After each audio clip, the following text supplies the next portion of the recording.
Hello aspirants, स्वागत है एक बार फिर से आप लोगों का परचम क्लासेस में।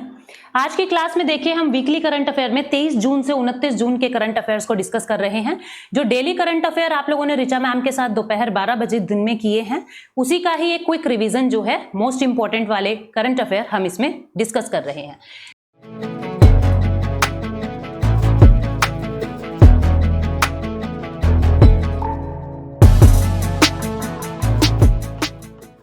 सबसे पहले जो क्वेश्चन आप लोगों को दिखाई दे रहा है, कहता है कि which countries collaborated for the launch of the space variable objects monitor satellite. देखो कौन से देशों ने मिलके ये एक सैटेलाइट लॉन्च किया है, space variable object monitor satellite. ये चाइना और फ्रांस ने मिलके किया है। इसमें क्या होगा, जो बहुत दूर हमारे जो स्टार एक्सप्लोड हो रहे हैं और उनमें से गामा रेज निकल रही है, उनका स्टडी हमको करना होगा। चाइना और फ्रांस ने मिलके इसको लॉन्च किया है। आप आंसर देख सकते हैं, ठीक है।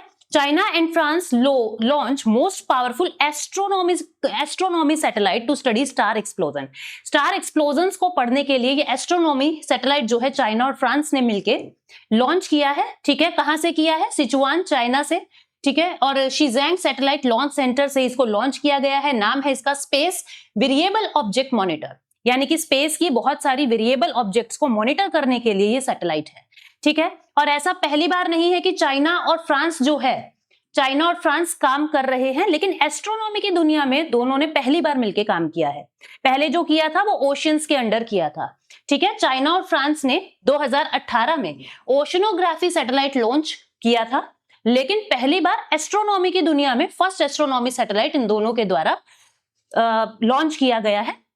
गामा रेज को भी, जो गामा रेज निकलती है जब स्टार एक्सप्लोड होता है, उसको भी स्टडी ये सैटेलाइट करेगा।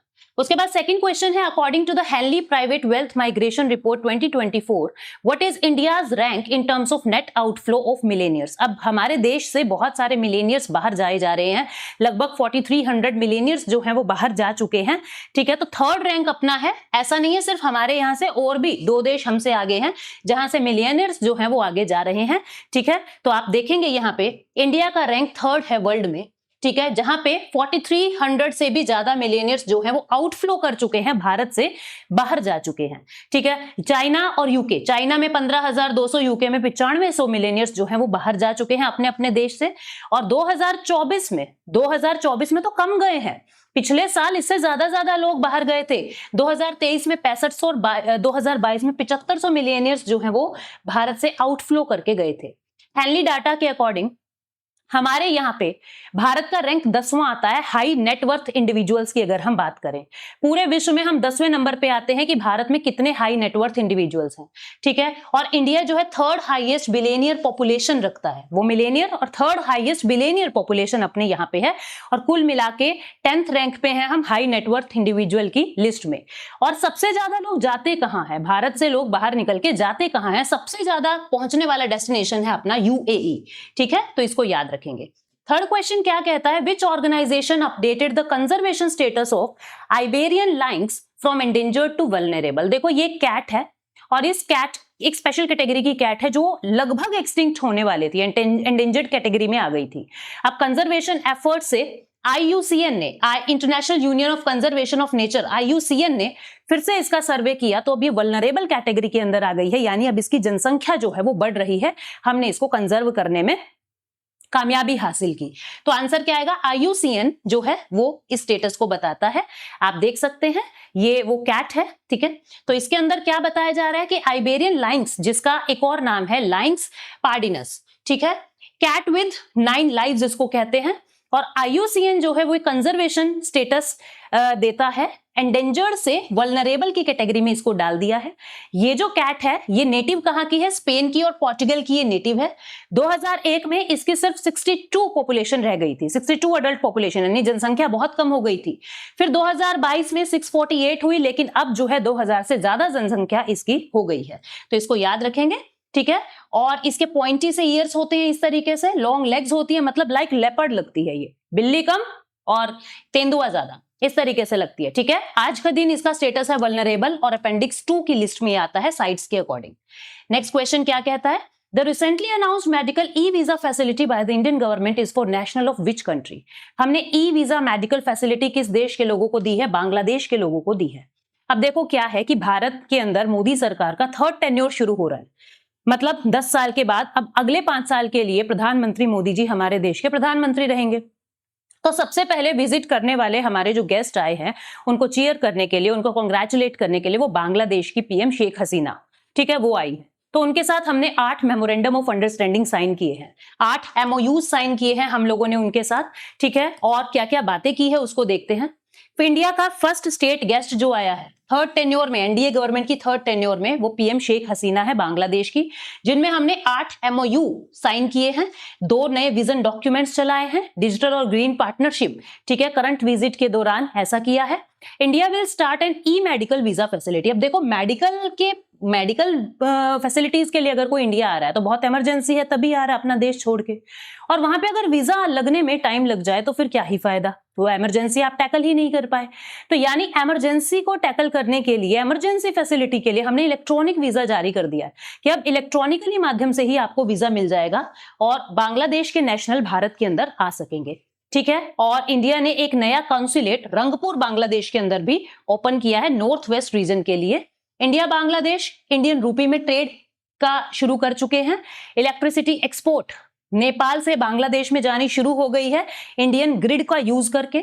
भारत बांग्लादेश मैत्री सैटेलाइट हमने लॉन्च की है, दोनों के बीच में कॉमन जो बातचीत है वो शुरू हो चुकी है गंगा रिवर ट्रीटी को रिन्यू करने के लिए। 6th रेल लिंक इंडिया और बांग्लादेश के बीच में, जखोदा और अगरतला के बीच में 6th रेल लिंक जो है वो स्टार्ट हो चुकी है। कार्गो सर्विसेज भी नॉर्थ ईस्टर्न स्टेट के अंदर जो है वो स्टार्ट हो चुकी है खुल्ला मोंगला पोर्ट के द्वारा, ठीक है। तो ये इतने सारे प्रोजेक्ट्स अपने उनके साथ चल रहे हैं बांग्लादेश के साथ। Who has been appointed as the new secretary general of NATO. NATO के न्यू सेक्रेटरी जनरल कौन है? मार्क र्यूट, ठीक है। मार्क र्यूट जो नीदरलैंड के लगभग 14 साल से पीएम रहे हैं। तो ये Mark Rutte, Dutch PM Rutte set to be become next NATO head. अभी 2 अक्टूबर 2024 से अपनी पोस्ट पे आएंगे। अभी कौन है? अभी है जेंस स्टोल्टेनबर्ग। अब मार्क र्यूट इनको सक्सीड कर लेंगे 2 अक्टूबर 2024 को। ये नीदरलैंड के लगभग 14 साल से प्रधानमंत्री रहे हैं और जब रशिया यूक्रेन का वॉर हो रहा था तो इन्होंने यूक्रेन को बहुत सपोर्ट किया, ठीक है। तो बहुत क्लियर विजन्स इन्होंने दिखाए कि हम यूक्रेन को सपोर्ट कर रहे हैं। नेटो की बात करें तो 4 अप्रैल 1949 को इसका फाउंडेशन हुआ था। पूरा नाम है नॉर्थ अटलांटिक ट्रीटी इन वॉशिंगटन डीसी।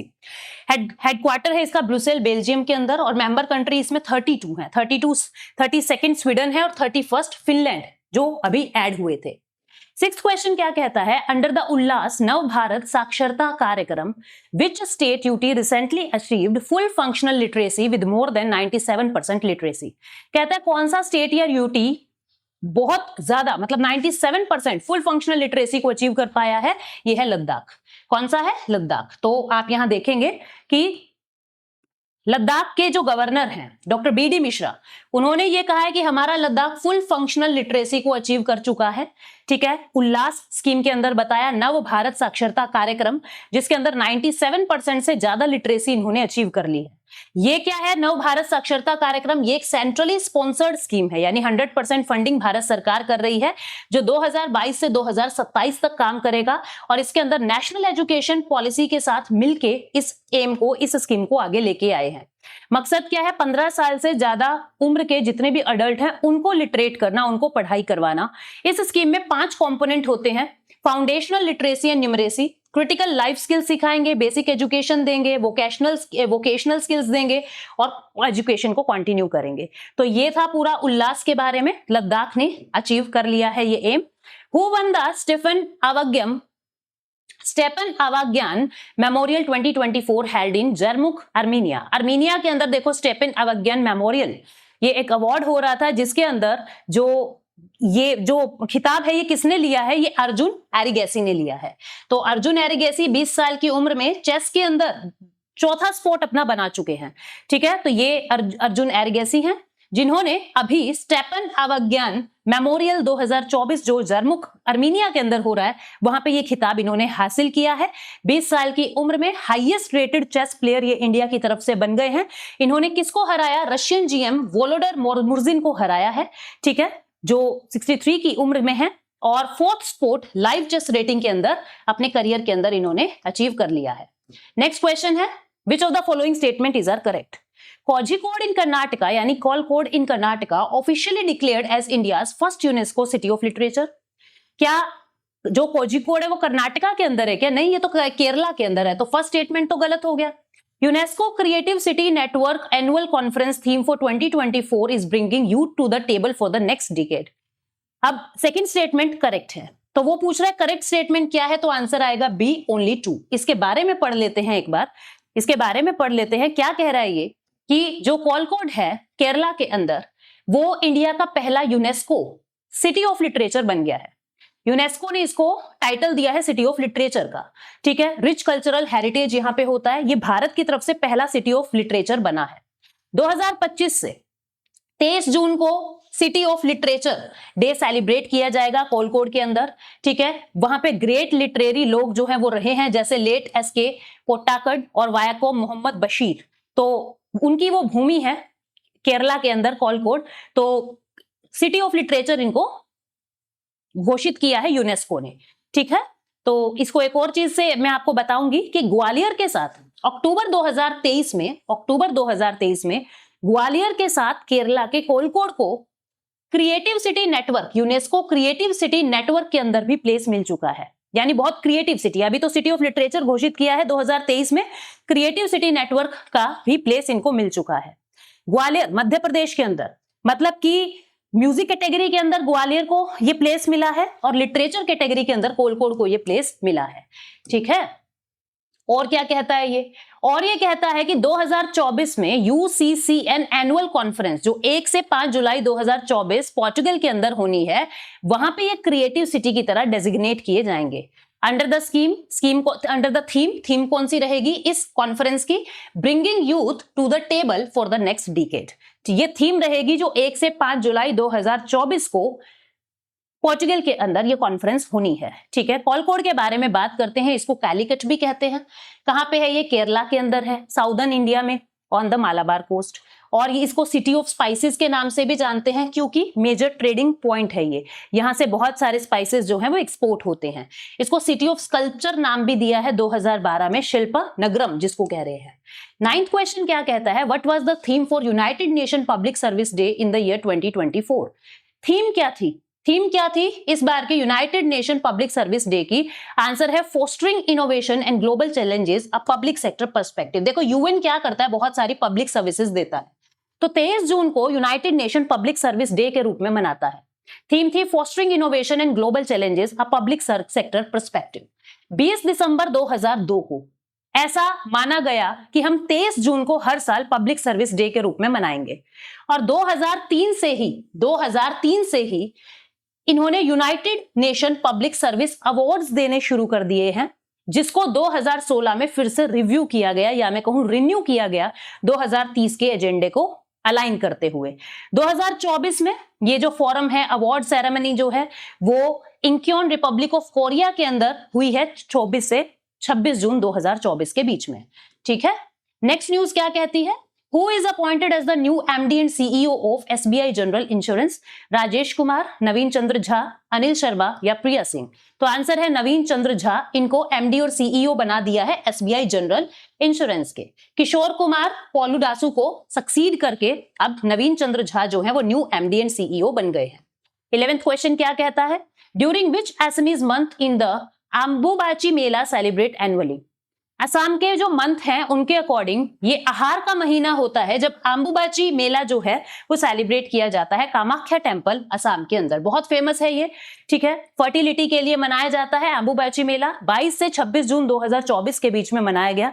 हम ग्रिगोरियन कैलेंडर के अकॉर्डिंग देखें तो लगभग मिड जून में आता है, लेकिन असम के आहार रीजन के अंदर ये आता है, ठीक है, कामाख्या टेम्पल के अंदर। तो ये कामाख्या टेम्पल पे ये मेला स्टार्ट हो चुका है। हिंदू फेयर है 22 से 26 जून 2024 के बीच में। ये वो समय है जब गॉडेस कामाख्या का, ऐसा कहा जाता है, एनुअल मेंस्ट्रुएशन साइकिल जो है 2 से 3 दिन के लिए ये चलता है, जिसके अंदर किसी भी महिला को अगर फर्टिलिटी में प्रॉब्लम है, कंसीव करने में प्रॉब्लम है, तो ऐसा माना जाता है कि फर्टिलिटी और विमेनहुड के लिए इस मेले में माँ के यानी कि गॉडेस के दर्शन करने चाहिए, ठीक है। और ये ड्यूरिंग मॉनसून सीजन सेलिब्रेट किया जाता है एसमीज मंथ आहार के अंदर, जो मिडल ऑफ जून में आता है। इसको अमेती या तांत्रिक फर्टिलिटी फेस्टिवल के नाम से भी जाना जाता है, कामाख्या टेम्पल की बात करें तो ये नीलाचल हिल के ऊपर सिचुएटेड है, ठीक है, ब्रह्मपुत्र रिवर के नदी किनारे गुवाहाटी के अंदर। ये तांत्रिक प्रैक्टिसेस के लिए सबसे ज्यादा जाना जाता है। वन ऑफ द ओल्डेस्ट, जो 51 शक्तिपीठ है इंडिया में, उनमें वन ऑफ द ओल्डेस्ट है ये। कॉम्बिनेशन इसमें किस किस का है, इस टेम्पल आर्किटेक्चर की बात करें तो नगारा स्टाइल भी है, मुगल स्टाइल भी इसमें आपको देखने को मिलता है, जिसको एक नया नाम दे दिया नीलाचल स्टाइल, क्योंकि नीलाचल हिल्स पे लोकेटेड है। Which Indian city has been officially recognised as the world craft city by the world craft council? कौन सी सिटी को वर्ल्ड क्राफ्ट सिटी घोषित किया है? श्रीनगर को। वर्ल्ड क्राफ्ट काउंसिल ने श्रीनगर को वर्ल्ड क्राफ्ट सिटी घोषित किया है। ये 4th इंडियन सिटी बन गया है वर्ल्ड क्राफ्ट सिटी बनने वाला, वर्ल्ड क्राफ्ट काउंसिल के द्वारा 3 साल के बाद। मतलब कि पहले इसको यूनेस्को क्रिएटिव सिटी नेटवर्क के अंदर क्राफ्ट्स एंड फोक आर्ट्स की कैटेगरी में रखा गया था, अब इसको वर्ल्ड क्राफ्ट सिटी के नाम से घोषित किया है। किसने? वर्ल्ड क्राफ्ट काउंसिल ने। जयपुर, मल्लापुरम और मैसूर पहले 3 ऑलरेडी वर्ल्ड क्राफ्ट सिटी के रूप में आ चुके हैं, चौथा ये है, ठीक है। 10 डिफरेंट क्राफ्ट्समैनशिप यहाँ के जाने जाते हैं, जैसे आप देख पा रहे हो यहाँ की जो वॉलनट वुड कार्विंग है, कारपेट्स है, सॉजनी एम्ब्रॉयडरी है, पश्मीना और कानी शॉल्स हैं। इसकी वजह से यानी क्राफ्ट बहुत ज्यादा है। ये कुछ जाने माने क्राफ्ट श्रीनगर के हैं। वर्ल्ड क्राफ्ट काउंसिल जो है 1964 में स्टार्ट हुआ है और इसका मेन ऑफिस बेल्जियम के अंदर है। नेक्स्ट है, which country tops the list of FDI recipient countries according to the UNCTAD World Investment Report? UNCTAD World Investment Report के अकॉर्डिंग FDI रेसिपिएंट की लिस्ट में कौन सी कंट्री ने टॉप किया है? सबसे ज्यादा FDI कहां आते हैं? अमेरिका के अंदर। हालांकि पिछले साल से काफी नीचे चले गए हैं, लेकिन फिर भी अभी भी अमेरिका टॉप पे है। इंडिया के अंदर 43% डिक्लाइन देखा गया। भारत के अंदर एफडीआई कम आए हैं क्योंकि अपने टैक्स रिजीम्स या कुछ ऐसे कानून बने हैं जो एफडीआई को सुटेबल नहीं है, तो 43% एफडीआई भारत के अंदर कम आया है और हम 8वीं रैंक से नीचे लुढ़क के 15वीं रैंक पर आ गए हैं। लेकिन ये सिर्फ हमारे साथ नहीं हुआ, और देशों के साथ भी हुआ है। इंडिया के अंदर $28 बिलियन जो है एफडीआई आया है 2023 में, जो 43% डिक्लाइन हो गया है पहले की तुलना में, 2022 की तुलना में। ऑल ओवर वर्ल्ड में भी 2% डिक्लाइन देखा गया है। इंडिया 15 स्पोर्ट पे आ गया है, 8वें स्पोर्ट से नीचे गिर के, और टॉप 5 में हम सिर्फ 2 कैटेगरी के अंदर है। ग्रीनफील्ड प्रोजेक्ट्स के लिए, यानी ग्रीनफील्ड जो बिल्कुल स्क्रैच से शुरू हो रहे हैं, और इंटरनेशनल प्रोजेक्ट फाइनेंस डील्स के अंदर, इन 2 कैटेगरी में एफडीआई की लिस्ट में हम सेकेंड मतलब टॉप 5 में है। और क्या कहता है, इंडिया का जो फ्लो है 2022 की तुलना में तो थोड़ा बड़ा है, लेकिन फिर भी काफी कम हम हुए हैं। अब देखो क्या कहता है ये, टॉप 20 के अंदर, टॉप 20 यूएन रिपोर्ट ये कहती है कि among the top 20 host economies the largest absolute drop, सबसे ज्यादा ड्रॉप कहां देखा गया है? France, Australia, China, US and India के अंदर। ठीक है, मल्टीनेशनल कंपनीज जो हैं वो अप्रोच नहीं कर रही हैं भारत को, और भारत क्यों और भी बहुत सारे देशों को। और एफडीआई आउटफ्लोज की कैटेगरी में हम 20th रैंक पे हैं। इनफ्लो में 15th और आउटफ्लो की कैटेगरी में हम 20th रैंक में हैं। 2023 में 23rd रैंक पे थे, इस साल 20th रैंक पे हैं। टॉप की बात करें तो यूएस से $311 बिलियन एफडीआई रिसीव कर रहा है, then China, then Singapore, then Hong Kong, China यानी, देन उसके बाद Brazil and India. India $28 billion जो है वो एफडीआई रिसीव कर रहा है। यूएन ट्रेड का एम क्या होता है? ट्रेड को प्रमोट करना, इन्वेस्टमेंट्स को प्रमोट करना, डेवलपमेंट को प्रमोट करना। कौन कौन सी रिपोर्ट ये रिलीज करता है? World investment report, trade and development report, digital economy report, review of maritime transport, technology and innovation report, commodities and development report, least developed countries report. ये सारी रिपोर्ट जो है यूएनटैड जो है वो जारी करता है। Who became the first Indian to win the World Table Tennis Contender Singles title? किसने वर्ल्ड टेबल टेनिस में सिंगल टाइटल्स का खिताब जीता है? इसका नाम है श्रीजा अकुला। भारत की तरफ से ये पहली हैं जो वर्ल्ड टेबल टेनिस के अंदर, वर्ल्ड टेबल टेनिस में ये खिताब इन्होंने जीता है।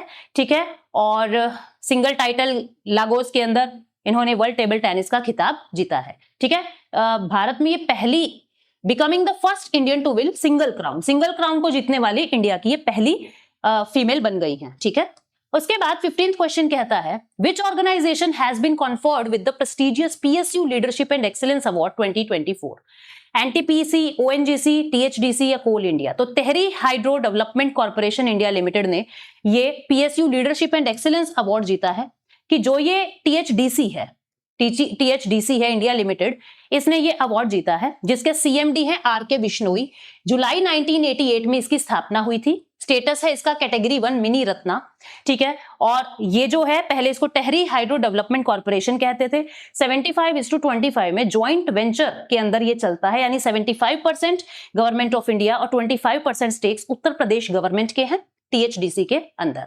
16th क्वेश्चन कहता है which country spacecraft became the first to bring back samples from the far side of the moon. Southern region तक तो भारत भी पहुंच चुका है, लेकिन फार साइड जो हमको दिखाई नहीं देता वहां पे पहुंचने वाला चाइना है। चैंग E6 सैटेलाइट जो है वो इनका वहां पे पहुंचा है और वहां से बहुत सारे अवशेष भी लेके आया है। तो चाइना वो पहला देश बन गया है, ठीक है, जो वापस से sample far side of the moon से लाया है।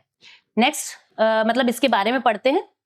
ये कहता फर्स्ट मिशन है ह्यूमन हिस्ट्री में जो सैंपल कलेक्ट करके लाया है। 53 डे का ये लॉन्ग मिशन था। ये कहां पहुंचे थे? साउथ पोल एटकिन बेसिन के भी 2500 किलोमीटर दूर जो है ये पहुंचे थे। चाइना वो ओनली कंट्री बन चुका है जिसने वहां पे सॉफ्ट लैंडिंग की है, far side of the moon पे सॉफ्ट लैंडिंग की है। 17th क्वेश्चन कहता है who has been granted a years extension in service as the director of intelligence bureau. IB के किस डायरेक्टर जनरल को 1 साल का एक्सटेंशन मिला है? इनका नाम है तपन कुमार देका। नाम क्या है? तपन कुमार, ठीक है। अब देखते हैं तपन कुमार जी के बारे में। देखो तपन कुमार देका को और NHRC के नेशनल ह्यूमन राइट कमीशन के सेक्रेटरी जनरल भारत लाल को 1-1 साल का दोनों को एक्सटेंशन मिल गया है। इंटेलिजेंस ब्यूरो की बात करते हैं, मिनिस्ट्री ऑफ होम अफेयर के अंडर आता है। इंटेलिजेंस एजेंसी है जो भारत के अंदर की चीजों की इंफॉर्मेशन गैदर करता है। 1951 में इसको बनाया गया था हिम्मत सिंह जी कमेटी के रिकमेंडेशन पे नॉर्थ और नॉर्थ ईस्टर्न बॉर्डर के लिए। नेशनल ह्यूमन राइट कमीशन की अगर बात करें तो 12 अक्टूबर 1993 को ये एस्टैब्लिश हुआ है to protect the human rights under human right act 1993। इसके चेयरपर्सन है अरुण कुमार मिश्रा, ठीक है। तो ह्यूमन राइट्स के खिलाफ जो भी भारत में हो रहा है उनके लिए केसेस NHRC देखते हैं। 18th क्वेश्चन क्या कहता है who will chair the expert committee formed for examination reform and review of the national testing agency. तो इसरो के जो चीफ रह चुके हैं K राधाकृष्णन, उनकी अध्यक्षता में एक कमेटी बनाई है नेशनल टेस्टिंग एजेंसी के अंदर। आपको पता है बहुत सारी गड़बड़ हो रही है और बहुत सारे पेपर लीक हुए हैं, नीट का, नेट का, ठीक है, बहुत सारे पेपर लीक हुए हैं। तो एक कमेटी बनाई है K राधाकृष्णन की अध्यक्षता में जो इस सारे केस को देखेगा। अब देखिए जी, एक्सपर्ट कमेटी का गठन किया गया है, ठीक है, NTA के ऊपर जांच बिठाने के लिए।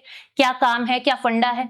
CBI पहले ही UGC नेट पेपर लीक को देख रहा था, नीट UG का पेपर भी CBI देख रहा था, लेकिन अब ये मैटर इस कमेटी के अंडर चला गया है जिसमें चेयर कौन करेंगे? इसरो के former chairman K Radhakrishnan. 7 member की एक कमेटी होगी। प्रदीप सिंह खरोला को एडिशनल चार्ज दे दिया है NTA का DG का। जो NTA के DG थे जिनका नाम क्या था? सुबोध कुमार सिंह, जो UPSC के भी मेंबर रह चुके हैं, चेयरमैन रह चुके हैं, उनको हटा के अब एडिशनल चार्ज दिया है प्रदीप सिंह खरोला को, ठीक है, जो अब सारे एग्जाम्स की कंडक्टिंग देखेंगे कैसे हो रहा है नेशनल टेस्टिंग एजेंसी के अंडर। और इसके बाद जो खरोला जी हैं 2022 से ITPO के चेयरमैन की तरह वो काम कर रहे हैं। नेशनल टेस्टिंग एजेंसी की बात करें तो नवंबर 2017 में ये बना था under Indian society registration act 1860 के अंडर। ये एक ऑटोनोमस बॉडी है जो एंट्रेंस एग्जामिनेशन कंडक्ट कराता है हाई एजुकेशनल इंस्टीट्यूशन के, like NEET, JEE, CTET, gate, GPAT, GMAT, CAT, UGC net, CSIR, UGC net, इनके एग्जाम में कंडक्ट कराता है, ठीक है। करंटली इस पे चेयरपर्सन प्रदीप कुमार जोशी जो फॉर्मर चेयरमैन है UPSC के, ठीक है। 19th क्वेश्चन क्या कहता है first schedule of constitution mentions the name of the state and union territory. Note correct बताना है। फर्स्ट शेड्यूल के अंदर स्टेट और यूटी के नाम है, बिल्कुल सही बात है, ठीक है, उसने नोट करेक्ट बताना है। आर्टिकल 2 ऑफ कॉन्स्टिट्यूशन ये बताता है कि किसी भी स्टेट का नाम कैसे चेंज होगा, तो आर्टिकल 3 बताता है। कौन बताता है? आर्टिकल 3 बताता है। तो दूसरी स्टेटमेंट गलत है, आंसर क्या आएगा? ओनली 2। अब देखते हैं क्या विवाद क्या है, बात क्या है। केरला की असेंबली ने, जो CM है वहां के पिनाराई विजयन जी, उन्होंने ये कहा है कि केरला का नाम केरलम रखा जाए, क्योंकि जो केरला है उसको मलयालम में केरलम कहते हैं और वहां पे मलयालम स्पीकिंग लोग ही हैं। तो आर्टिकल 3 के अकॉर्डिंग ये पूरा जो नाम बदलने की प्रक्रिया है आर्टिकल 3 के अकॉर्डिंग अंजाम लेती है। केरला लेजिस्लेटिव असेंबली ने अगस्त 2023 में रेजोल्यूशन जो है वो आगे रखा था। इंग्लिश वर्ड केरला है और मलयाली वर्ड केरलम है। तो ये कहा गया है कि पहले भी हम मलयाली स्पीकिंग पीपल को फ्रीडम स्ट्रगल के दौरान हमने यही कहा था, मलयाली स्पीकिंग लोगों का अलग से एक स्टेट बना दिया जाए। तो जब लिंग्विस्टिक बेसिस पे स्टेट रीऑर्गेनाइज हुए तो 1 नवंबर 1956 को केरला को अलग कर दिया गया, जहां पे मलयाली स्पीकिंग लोग हैं, और इसका नाम फर्स्ट शेड्यूल में केरला ही रख दिया गया था। तो इसीलिए अब केरलम करवाने के लिए ये काम किया जा रहा है। ठीक है, अब बात को समझो कैसे सारी चीजें होती है। अब जब भी किसी स्टेट का नाम चेंज करना है, एरिया चेंज करना है, यानी एग्जिस्टिंग स्टेट के अंदर कोई भी अगर ऑल्टरेशन करनी है तो आर्टिकल 3 का यूज होगा। पहले प्रेसिडेंट की परमिशन लेंगे, प्रेसिडेंट की परमिशन से वो मैटर पार्लियामेंट में जा रहा है। ठीक है, पार्लियामेंट के अंदर अब मान लीजिए पार्लियामेंट किसी चीज के बदलाव को चाहता है तो वो स्टेट के पास रिकमेंडेशन भेजेगा कि हम आपके स्टेट का नाम बदल रहे हैं या हम आपके स्टेट का एरिया बदल रहे हैं, क्या आप एग्री हैं? अब एग्री डिसएग्री वो कुछ भी हो, फाइनल डिसीजन पार्लियामेंट का होता है। यही प्रोसेस उल्टा भी चलता है। जैसे अब स्टेट को अपना नाम बदलवाना है तो स्टेट एक रेजोल्यूशन पास करके इसको पार्लियामेंट में भेजेगा, फिर पार्लियामेंट इस पे बहस करेगी। अगर सिंपल मेजॉरिटी से पार्लियामेंट इसको पास कर देती है तो वो नाम बदल दिया जाएगा। ठीक है, तो ये सारी प्रोसेस यहाँ पे लिखी हुई है, सिंपल मेजॉरिटी से ये सारा काम होता है। ठीक है, कौन कौन से स्टेट के नेम चेंज हो चुके हैं? मध्य भारत को मध्य प्रदेश किया गया 1 नवंबर 1956 को, मद्रास स्टेट को तमिलनाडु कहा 1969 में, उत्तरांचल को उत्तराखंड कहा जनवरी 2007 में, उड़ीसा को उड़ीसा कहा 1 नवंबर 2011 को। ठीक है, Which police station has been awarded the ISO 9001 2015 certification? ये कौन सा पुलिस स्टेशन है? The women police station Itanagar, Arunachal Pradesh Itanagar का ये पुलिस स्टेशन है जिसको ये अवार्ड मिला है। और ये अवार्ड क्यों मिला है? क्योंकि इन्होंने विमेन और चिल्ड्रन के अगेंस्ट जो क्राइम होते हैं उस पर बहुत अच्छा काम किया है और क्वालिटी मैनेजमेंट सिस्टम जो है वो इन्होंने बरकरार रखा है, तो इसके लिए इनको ये अवार्ड मिला है। नेक्स्ट क्या कहता है? Consider the following statements regarding the public examination prevention of unfair means act 2024। अभी तक कोई भी पेपर लीक होता था कोई बड़ी सजा नहीं थी, अब कानून बना दिया कि अगर पेपर लीक हो रहा है, कोई फ्रॉड हो रहा है, कोई चीटिंग हो रही है, कोई मास चीटिंग हो रही है तो उसमें क्या क्या सजा मिलेंगी। Offenses under this act have been made recognizable and non-bailable and non-compoundable, बिल्कुल सही है। सेंट्रल गवर्नमेंट के पास पावर है कि वो सेंट्रल इन्वेस्टिगेशन के पास इसको हैंड ओवर कर सकता है, माइल प्रैक्टिसेस को हैंड ओवर कर सकता है, ये भी सही है। वो कह रहा है नॉट करेक्ट, तो कोई भी नॉट करेक्ट नहीं है, आंसर क्या आएगा? डी। आंसर क्या आएगा? डी। अब देखिए क्या कह रहा है, सेंटर ने एक स्ट्रिंजेंट लॉ बना दिया है जो भी कॉम्पिटिटिव एग्जाम के अंदर इरेगुलरिटीज हो रही है उनको रोकने के लिए, और ये जो कानून है 21 जून से ही फोर्स में आ गया है। कानून का नाम क्या है? Public examination prevention of unfair means act 2024, जो फरवरी दिस ईयर में बनाया था, अब इसको लागू कर दिया है 21 जून से। ठीक है, इसके अंदर क्या होगा? ये सेंट्रल गवर्नमेंट का लेजिस्लेशन है जो अनफेयर प्रैक्टिसेस पब्लिक एग्जामिनेशन में हो रही है उसको रोकने के लिए। अभी यूजीसी नेट और नीट के एग्जामिनेशन के अंदर बहुत बड़ी घपला देखा गया है, धांधली देखी गई है, तो इसमें यही है कि हमको काम जो है वो तरीके से करने हैं, चाहे यूपीएससी का पेपर है, चाहे रेलवे का, चाहे स्टाफ सिलेक्शन कमीशन का, नेशनल टेस्टिंग एजेंसी का, बैंकिंग की रिक्रूटमेंट का, कोई भी दिक्कत इन एग्जामिनेशन में होती है तो कानून ये लगेगा। कोई ऑफेंसेस अगर आते हैं तो वो ऑफेंस कॉग्निजेबल होंगे, नॉन बेलेबल होंगे और नॉन कंपाउंडेबल होंगे। जो भी पर्सन पकड़ा जाएगा उसको 3 साल से लेके 5 साल तक की सजा होगी, 10 लाख रुपए तक का उसको फाइन लगेगा। भारतीय न्याय संहिता के अकॉर्डिंग ये कानून बनाया है, ये सजा डिसाइड की है, और भारतीय न्याय संहिता ये भी कहती है कि अगर ये पैसे उसने नहीं दिए तो उसकी सजा को और बढ़ा दिया जाएगा। ठीक है, उसकी सजा को और बढ़ा दिया जाएगा, उसके जेल को और बढ़ा दिया जाएगा। फिर क्या कहता है कि अप टू 1 करोड़ रुपए का फाइन भी लगाया जा सकता है। अगर आप फिर से कुछ झोल वोल करते हो बीच में तो 1 करोड़ तक का फाइन इसमें लगाया जा सकता है। इन्वेस्टिगेटिंग एजेंसी की अगर बात करें तो ये सारी जो मैल प्रैक्टिसेस है इस एक्ट के अकॉर्डिंग कौन इन्वेस्टिगेट करेगा? कोई भी ऑफिसर जो डिप्यूटी सुपरिंटेंडेंट ऑफ पुलिस यानी डीएसपी के रैंक से नीचे ना हो, एसीपी के या डीएसपी के रैंक से नीचे ना हो, और सेंट्रल गवर्नमेंट इस सारी दिक्कत को हैंड ओवर कर सकती है सेंट्रल इन्वेस्टिगेशन एजेंसी के पास भी। ठीक है, recently what status was granted to central electronic limited? Central electronic limited को मिनी रत्ना कैटेगरी 1 का स्टेटस अभी मिला है। रत्ना स्टेटस होते हैं तो इनको मिनी रत्ना कैटेगरी 1 का स्टेटस मिला है, जो 1974 में स्टैब्लिश हुई थी, और ये department of scientific and industrial research, ministry of science and technology के अंडर आती है। ठीक है, और सोलर फोटोवोल्टाइक फील्ड के अंदर बहुत बेहतरीन काम कर रही है। इसका हेडक्वार्टर है गाजियाबाद के अंदर, headquarter is in Ghaziabad. Consider the following statement regarding the enemy agent ordinance to 2005. It was first issued in 1917. There is no provision for appeal against the verdict under this ordinance. Ordinance does not bar any disclosure or publication of the case tried under it. पहली दो statement सही है, तीसरी statement गलत है, तो answer क्या आएगा? ए। देखो क्या होता है, अभी आर्मी के अंदर भी आप देखते हो बहुत सारी चीजें ऐसी गलत हो जाती है जो नहीं होनी चाहिए। तो कोई भी अगर ऐसा मिलता है जो अपने ही देश के खिलाफ कुछ ऐसी प्लानिंग कर रहा है, या आर्मी के अंदर कोई ऐसा व्यक्ति है जो प्लानिंग कर रहा है, तो किस तरीके से उसको एनिमी एजेंट हम कह के उसको हम सजा देंगे। तो जम्मू कश्मीर के डीजीपी आर स्वाइन ने ऐसा कहा है कि under enemy agent ordinance 2005 investigation agency जो है, जो भी मिलिटेंट्स जम्मू कश्मीर के अंदर पकड़े जाते हैं, जो देख रहे हैं कि इस तरीके के गलत काम कर रहे हैं या देश के खिलाफ ही कुछ कर रहे हैं, तो उनको सजा मिलेगी। ये सबसे पहले ऑर्डिनेंस 1917 में इशू किया गया था डोगरा महाराजा जो थे जम्मू कश्मीर के। डोगरा के अंदर जो भी ये कानून बनते थे उनको ऑर्डिनेंस कहते थे, तो इसलिए इसका नाम भी ऑर्डिनेंस है। ये वो ऑर्डिनेंस नहीं है आर्टिकल 123 वाला, ये कानून को ऑर्डिनेंस कहा जा रहा है। ठीक है, 1947 के बाद ही इसको लॉ बना दिया गया था, और इसमें पेनल्टी है या तो डेथ की, या लाइफ इंप्रिजनमेंट की, या 10 साल की सजा की, और एक फाइन अच्छे वाला अकॉर्डिंग टू आपके क्राइम। ठीक है, इसमें क्या होगा, अगर कोई भी व्यक्ति, कोई भी पर्सन, कोई एनिमी एजेंट है या किसी एनिमी को एड कर रहा है, मदद कर रहा है, शत्रु को, जो भारत का शत्रु है उसको मदद कर रहा है, तो उसको ये सजा मिलेगी। ठीक है, एक कमेटी होगी पूरी, उस कमेटी में कौन देखता है ये काम? स्पेशल जज देखते हैं, जो government in consultation with high court, high court की कंसल्टेशन के साथ वो स्पेशल जज जो है वो रिक्रूट होंगे इस कमेटी के अंदर, जो इस सारे केस को देखेगा। ठीक है, और इसके बाद जो है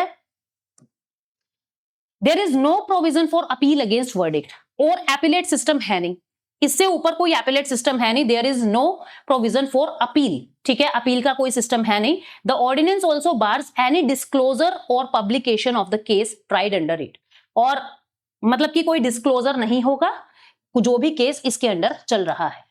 24th नंबर क्वेश्चन क्या कह रहा है? Who has been elected as the speaker of the 18th Lok Sabha. 18th Lok Sabha के स्पीकर कौन बने हैं? फिर से ओम बिरला जी बने हैं। ओम बिरला पिछले साल भी थे और इस साल भी स्पीकर बने हैं, तो very congratulate to him. Election for speaker of 18th Lok Sabha, वैसे तो क्या होता है, कंसेंसस से चुन लिया जाता है कि कौन, सहमति से कि ये हमारे स्पीकर बनेंगे, लेकिन अभी इलेक्शन हुआ और इनके ऑपोजिशन में खड़े थे कांग्रेस के सुरेश, ओम बिरला जी जीते हैं। लीडर ऑफ ऑपोजिशन इन लोकसभा राहुल गांधी बने हैं। ठीक है, तो इसको याद रखेंगे ओम बिरला जी। ओम बिरला जी के बारे में बात करें तो 3 बार ये लोकसभा के मेंबर रह चुके हैं। कोटा कॉन्स्टिट्यूएंसी राजस्थान से इलेक्ट हुए हैं 14 में, 19 में और 24 में। 17th लोकसभा के अंदर भी ये हमारे स्पीकर थे, और ये 5th पर्सन है जो 2 बार लोकसभा के स्पीकर पद पे बैठे हैं लगातार। आर्टिकल 93 में ये कहा है सिंपल मेजॉरिटी से लोकसभा के लोग ही अपने अंडर से स्पीकर और डिप्यूटी स्पीकर को इलेक्ट करेंगे। ठीक है, फैक्ट्स बात करते हैं लोकसभा स्पीकर की। जीवी मावलंकर हमारे पहले स्पीकर थे। 5 पर्सन कौन है जो लोकसभा स्पीकर को लगातार 2 बार चेयर कर चुके हैं? डॉक्टर नीलम संजीवा रेड्डी, गुरदयाल सिंह ढिल्लन, बलराम जाखड़, जीएमसी बालयोगी और ओम बिरला जी। डॉक्टर नीलम संजीव रेड्डी ओनली लोकसभा स्पीकर है जो प्रेसिडेंट भी रह चुके हैं, प्रेसिडेंट भी बने थे। Meira Kumar first female speaker बनी है लोकसभा की। लॉन्गेस्ट टेन्योर किसका रहा? बलराम जाखड़ जी का 9 साल का। ठीक है, 25th क्वेश्चन कहता है who has won the pen printer award 2024। Pen printer award किसको मिला है? अरुंधति रॉय को मिला है। ठीक है, अरुंधति रॉय को पेन प्रिंटर प्राइज मिला है इनकी राइटिंग्स के लिए। 2009 में चैरिटी इंग्लिश पैन ने ये अवार्ड जो है वो इस्टेब्लिश किए थे, और अभी ये अवार्ड जो है यूके, आयरलैंड और कॉमनवेल्थ नेशंस के राइटर्स को ये अवार्ड मिलता है। तो अब की बार इंडिया की अरुंधति रॉय को ये अवार्ड मिला है उनकी राइटिंग्स को लेके। Who has been appointed as the president of professional golf tour of India. Golf tour of India के प्रेसिडेंट किसको बनाया है? कपिल देव जी को बनाया है। किसको बनाया है? कपिल देव जी को बनाया है। ठीक है, तो आप देखेंगे सिर्फ इतने से न्यूज थी कि इनको president of professional golf tour of India का प्रेसिडेंट बनाया है। 27th नंबर क्वेश्चन क्या कहता है? Which of the above given statement regarding international solar alliance is correct. ISA के बारे में क्या सही है? पैराग्वे 100th फुल मेंबर की तरह ज्वाइन कर गया है, बिल्कुल सही बात है। आईएसए का हेडक्वार्टर गुरुग्राम में है, ये भी बिल्कुल सही है। करेक्ट आंसर हमको चुनना है only one, only two, both या नन। ठीक है, तो आंसर क्या आएगा? सी आएगा। आंसर क्या आएगा? सी आएगा। ठीक है, तो हम देखते हैं क्या कहता है। पैराग्वे 100 मेंबर बन गया है ISA को ज्वाइन करने वाला। वैसे तो 119 लोग हैं, टोटल 119 लोग हैं जो इसके सिग्नेटरी हैं, ठीक है, 119 कंट्री है जो सिग्नेटरी हैं इंटरनेशनल सोलर अलायंस के, लेकिन रेटिफिकेशन किया है 100 लोगों ने। तो 100th बना है पैराग्वे, 99th नंबर पे जो था वो स्पेन था, ठीक है, जो रेटिफाई कर रहा है, जो इसकी बातों को मानेगा। इसका हेडक्वार्टर कहां है इंटरनेशनल सोलर अलायंस का? गुरुग्राम के अंदर है। 2015 में जो पेरिस क्लाइमेट समिट हुआ था वहां पे अनाउंस किया था इंडिया और फ्रांस ने मिलकर कि हम इस तरीके का अलायंस बना रहे हैं। इसमें टुवर्ड 1000 स्ट्रेटेजी रहती है कि 1000 बिलियन $, 2030 तक हमको इकट्ठे करने हैं सोलर प्रोजेक्ट के लिए। हमको 1000 मिलियन लोगों को एनर्जी का एक्सेस देना है, 1000 गीगावाट सोलर एनर्जी बढ़ानी है और 1000 million tons of CO2 every year हमको कम करना है। हेडक्वार्टर है इसका गुरुग्राम के अंदर, ठीक है। नेक्स्ट क्वेश्चन क्या कहता है? Where is south India's first and the country's largest leopard safari located? कहां पे लोकेटेड है ये लार्जेस्ट और फर्स्ट लेपर्ड सफारी? ये Bannerghatta biological park, Bannerghatta biological park, option number B. तो क्या कहता है ये? कहता है साउथ इंडिया का पहला लेपर्ड सफारी जो है वो बनेरघट्टा के अंदर ओपन हो चुका है, जो कर्नाटका के अंदर है। बनेरघट्टा बायोलॉजिकल पार्क जो कर्नाटका के अंदर है, ठीक है। 20 हेक्टेयर का ये एरिया है और इट इज सेपरेटली यानी कार्व्ड आउट करके इसको सफारी के लिए फेंस किया गया है और 8 लेपर्ड जो हैं वो रिलीज कर दिए गए हैं ओपन फॉरेस्ट एरिया के अंदर। 4.5 करोड़ की सारी लागत इसके अंदर लगी है। जो बनेरघट्टा बायोलॉजिकल पार्क है, ये बनेरघट्टा नेशनल पार्क का ही एक इंटीग्रल पार्ट है जिसको 2002 में स्टैब्लिश किया गया था। नेशनल पार्क की बात करें तो बैंगलोर कर्नाटका में आनेकल हिल रेंज के अंदर ये सिचुएटेड है। 1974 में इसको नेशनल पार्क का दर्जा मिला था और इंडिया की फर्स्ट बटरफ्लाई एनक्लोजर जो है वो इसी पार्क के अंदर 2006 में इनॉग्रेट हुआ था। 29th नंबर क्वेश्चन क्या कहता है? ब्रिक्स गेम्स के बारे में बात करता है 2024 में। ब्रिक्सिक the leopard served as the mascot, बिल्कुल सही बात है। India secured a total of 29 medal comprising 3 gold medal. तो आंसर क्या आएगा? सी। दोनों ही स्टेटमेंट बिल्कुल सही है। इसमें क्या है? ब्रिक्स के जो गेम्स हैं वो इनॉग्रेट हो चुके हैं कजान के अंदर, ठीक है। प्रथम ब्रिक्स खेल संपन्न हुए कजान के अंदर, खत्म हो चुके हैं ये। तो कजान के अंदर और मॉस्को के अंदर 12 से 14 जून तक ये चले थे। रशिया ने पूरे कंपटीशन को होस्ट किया था। 27 स्पोर्ट्स हुए थे, 82 कंट्रीज ने पार्टिसिपेट किया था, इतने एथलीट्स थे। ब्रिक्सिक द लेपर्ड मैस्कोट था इस गेम का, आप देख पा रहे हो ये मैस्कोट था, ठीक है। और टॉप मेडल टैली, रशिया ने 509 मेडल, 266 गोल्ड लिए हैं। बेलारूस सेकंड है, चाइना थर्ड है, ठीक है। और मरियाना लिथविचुंग जो है बेलारूस के, उनको 5 गोल्ड मेडल मिले हैं, ये बात बताई है यहाँ पे। उसके बाद इंडिया को टोटल 29 मेडल मिले हैं जिसमें 3 गोल्ड, 6 सिल्वर, 20 ब्रॉन्ज मेडल मिले हैं। 3 गोल्ड मेडल अपर्णा दहिया को मिला है, मीनाक्षी को मिला है और अनामिका को मिला है बॉक्सिंग के अंदर, 50 kg, 48 kg बॉक्सिंग के अंदर। 30th क्वेश्चन क्या कहता है? Which article of Indian constitution mentions the formation and responsibility of GST council? Article 279A। 101st constitutional amendment act से इसको लाए और GST काउंसिल बनाया गया जिसके चेयरमैन फाइनेंस मिनिस्टर होते हैं। तो अभी 53 काउंसिल हुई थी GST काउंसिल की निर्मला सीतारमन की अध्यक्षता में, क्योंकि वही हमारी यूनियन फाइनेंस मिनिस्टर है। ये कहा गया जो रेलवे सर्विस है लाइक प्लेटफॉर्म टिकट है या फिर रूम फैसिलिटी है, वेटिंग रूम है, वहां पे GST नहीं लगेगा। जो होटल सर्विसेज है, मतलब कि जो एग्जेम्प्टेड सर्विसेज है, मतलब वे ऑफ हॉस्टल अकोमोडेशन, आपको पता है कुछ होटल्स अब हॉस्टल बन गए हैं। तो अब अगर वहां पे कोई स्टूडेंट ऐसा है जो 20,000 तक का किराया दे रहा है तो उसके ऊपर भी GST नहीं लगेगा, ठीक है। GST रिटर्न्स की जो डेट है वो बढ़ा दी गई है, अप्रैल 30 से बढ़ा के जून 30 कर दी है। 30 जून तक GST रिटर्न आपको भरने हैं। कार्टन बॉक्सेस पे GST 18% से रिड्यूस करके 12% कर दिया है।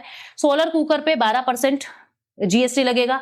मिल्क कैंस पे, ऑल मिल्क कैंस पे 12% GST, स्टील, आयरन, एल्यूमिनियम के कैंस पे। स्प्रिंकलर्स जो हैं यूनिफॉर्म GST रेट 12% इसके अंदर लगेगा, ठीक है।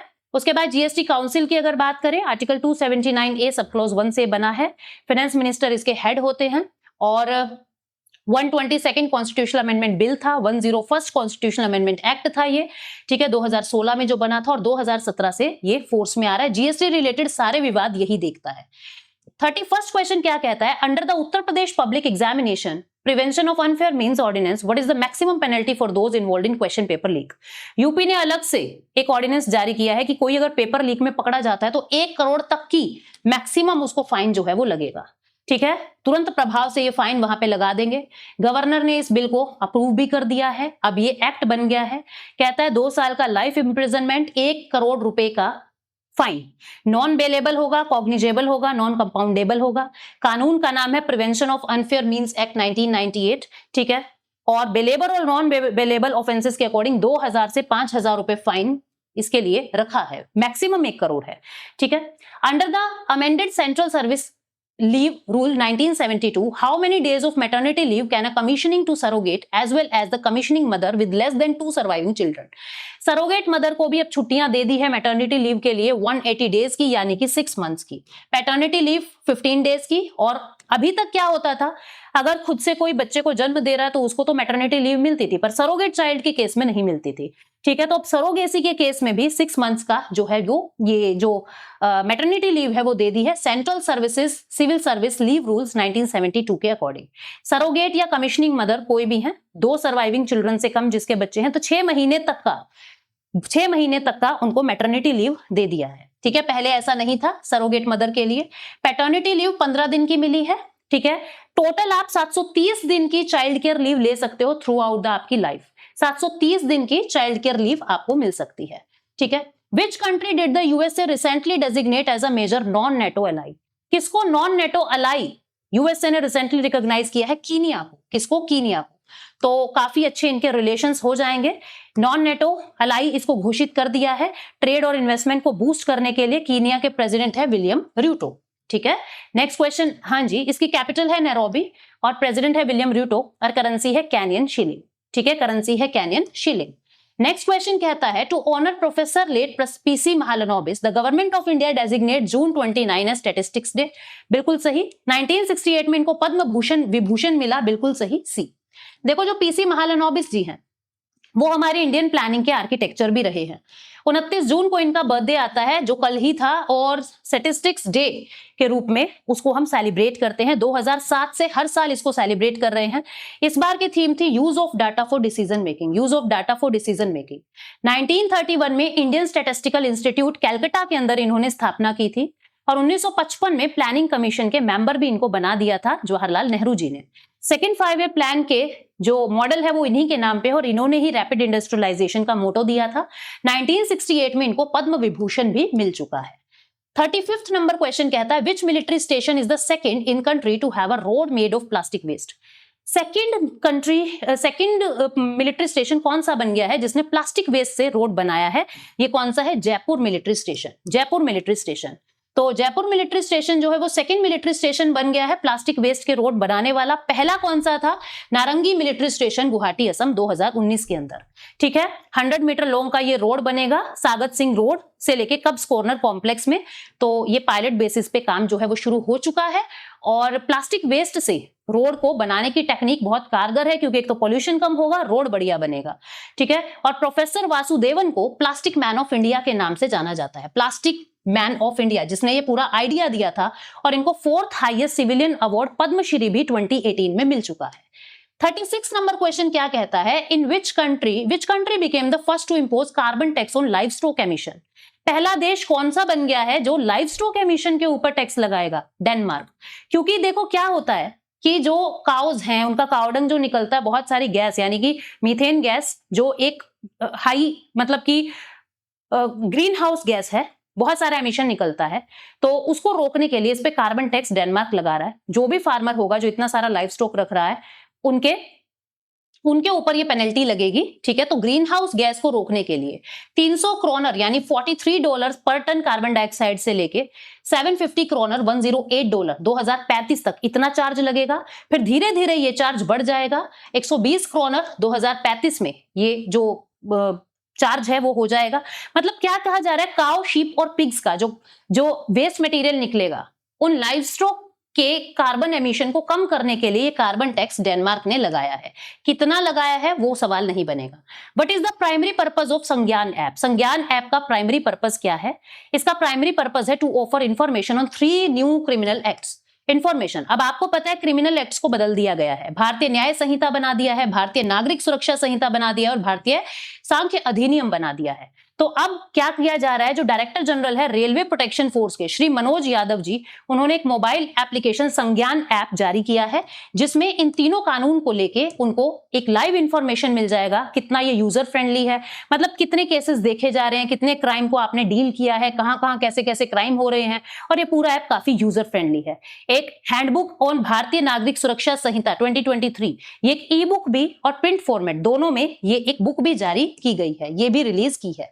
ठीक है, नेक्स्ट क्वेश्चन क्या कहता है, which region will GOES 19 monitor for weather and monitor for weather and hazardous environmental condition. देखो क्या है, ये एक सैटेलाइट का पूरा एक प्रोजेक्ट है जो नॉर्थ अमेरिका, सेंट्रल और southern America and the Caribbean area के वेदर और हैजार्डस एनवायरमेंटल कंडीशन को पहले ही बता देगा। अब देखो क्या है ये, इसके बारे में क्या कहा गया है, नासा ने एक सैटेलाइट लॉन्च किया, national oceanic and atmospheric administration programme, ये नासा का एक प्रोग्राम है, जिसके अंदर स्पेस एक्स ने एक सैटेलाइट लॉन्च किया जिसका नाम है GOESR, जियो स्टेशनरी ऑपरेशनल एनवायरमेंटल सैटेलाइट। ये क्या बताएगा, क्लाइमेट के बारे में पहले ही बता देगा। और जब ये 22,000 मील अबव ऊपर जाएगा, जब ये 22,000 माइल ऊपर पहुंच चुका होगा तो इसका नाम हो जाएगा GOES 19।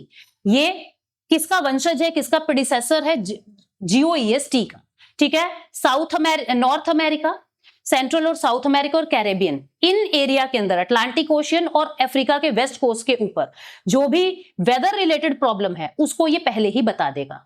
ठीक है, तो GOES-U जो है वो फर्स्ट ऑफ द 4 है जो कोरोना ग्राफ को भी इंक्लूड कर रहा है। क्या होता है कि सन से निकलने वाला जो सबसे बाहरी लेयर है दैट इज कोरोना, अब वहां से कुछ ऐसी रेडिएशंस निकलती है कि हम उसको देख नहीं पाते, तो ये जो GOES-U है ये उस रेडिएशन को ब्लॉक कर लेगा, जिससे हम उसके चारों तरफ की लेयर को आसानी से देख सकेंगे।